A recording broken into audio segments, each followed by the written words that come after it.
ছোট পর্দার অভিনেতা সিদ্দিকুর রহমানকে বিয়ে করে দেশে স্থায়ী হয়েছিলেন বাংলাদেশি বংশোদ্ভূত স্পেনের নাগরিক মারিয়া মিম।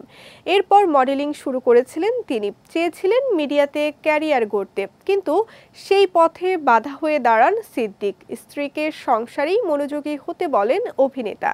বিষয়টি নিয়ে দুজনের মধ্যে শুরু হয় মনোমালিন্য, যা এক পর্যায়ে ডিভোর্সের রূপ নেয়। পরবর্তীতে 2019 সালে আলাদা হয়ে যান এই দম্পতি।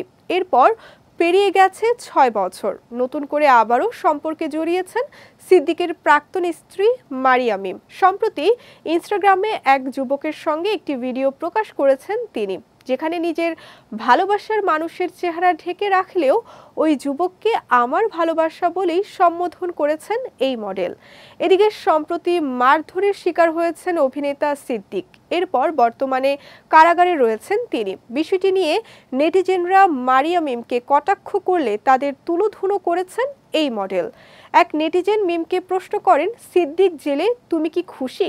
জবাবে তিনি বলেন, তোমাদের বোঝা উচিত যে ডিভোর্সের 5-6 বছর পরেও কেউ জামাই থাকে না। 2012 সালে অভিনেতা সিদ্দিকুর রহমানের সঙ্গে বিবাহ বন্ধনে আবদ্ধ হন মারিয়া মিম। 2013 সালে তাদের সংসার আলো করে জন্ম নেয় প্রথম সন্তান আরশ হোসেন। ভালোবেসে সিদ্দিককে বিয়ে করলেও 2019 সালের শেষের দিকে ডিভোর্স হয় তাদের। এরপর থেকে নিজেকে ও সন্তানকে নিয়ে ব্যস্ত সময় পার করছেন মডেল মারিয়া মিম।